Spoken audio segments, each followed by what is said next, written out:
based on an incredible true story and directed by Bradley Cooper, this feels like a safe bet to go to the cinema. But the question still stands, is it worth the ticket price? $15 cover. To get a drink? Hey. Yeah. How come she didn't have to pay $15? She signed up for the open mic. Look at me. I kind of look like the guy who tells you the Ferris wheel doesn't work at the amusement park. I gotta date better men. My ex wouldn't let me touch his Magic the Gathering cards. I'm gonna shake it up tonight. So let's put your hands together for Alex Novak.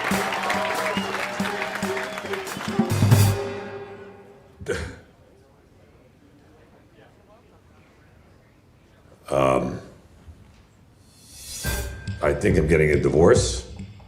What tipped me off was that I'm living in an apartment on my own, and my wife and kids don't live there. That was probably the biggest clue.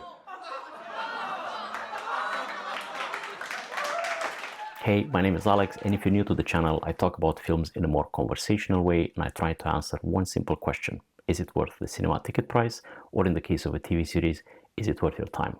Now, let's talk about, is this thing on?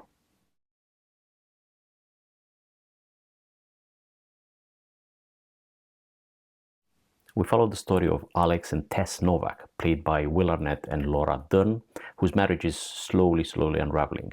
The relationship has essentially run out of juice. The tank is empty. So one night when Alex heads out to a bar for a drink, he finds himself at the entrance and he's asked to pay for an entrance fee. He thinks this is way too expensive and refuses to pay, and the bouncer tells him that if he signs up to the open mic comedy night downstairs, then the entrance is free. So he does exactly that.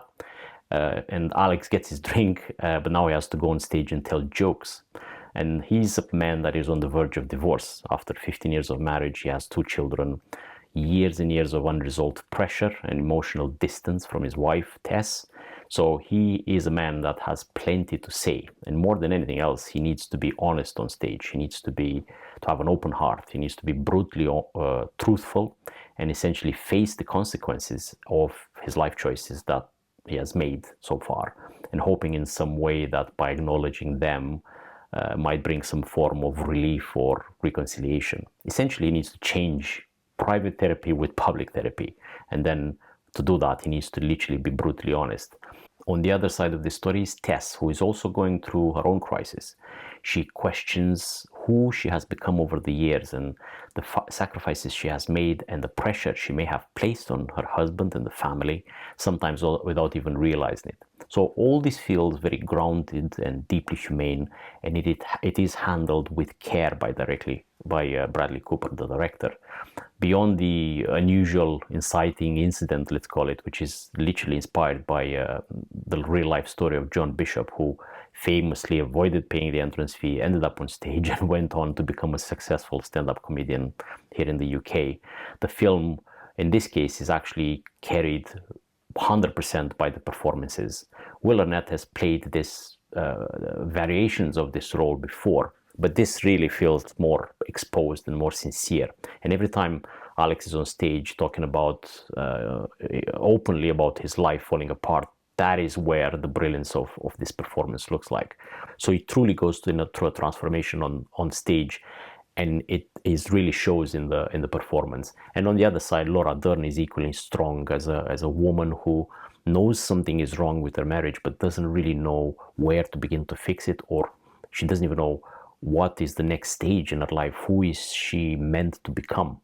The dialogue is also excellent, but it's in a different way. It's not overly dialogue heavy.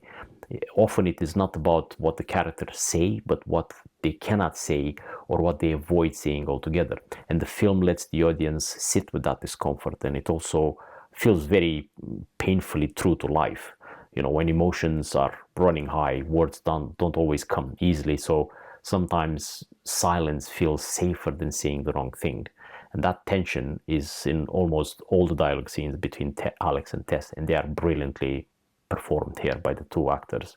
That said, this is a story we have seen before and arguably done better before. It constantly reminded me of A Marriage Story, where actually I felt with that film the performances and the dialogue is a bit more elevated and a bit more emotionally precise, even though that is far less funny. And funnily enough, actually, Laura Dern is in that film too, playing the ruthless lawyer. But back to this film, and while this film aims to reflect the messy reality of human relationship, it also leans into moments that feel a bit shaped to just satisfy the romantic expectations of the audience.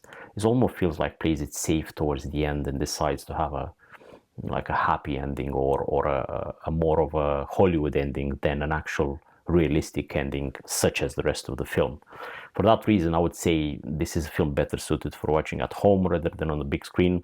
It is an engaging and often touching watch, actually, with genuinely heartbreaking moments delivered by these excellent actors, but it does not really demand a cinema visit. Okay, that's the review for If This Thing Is On, and if you did enjoy this review, please give it a like. Don't forget to share and subscribe. I'm Alex, thank you for watching, and I'll see you next time.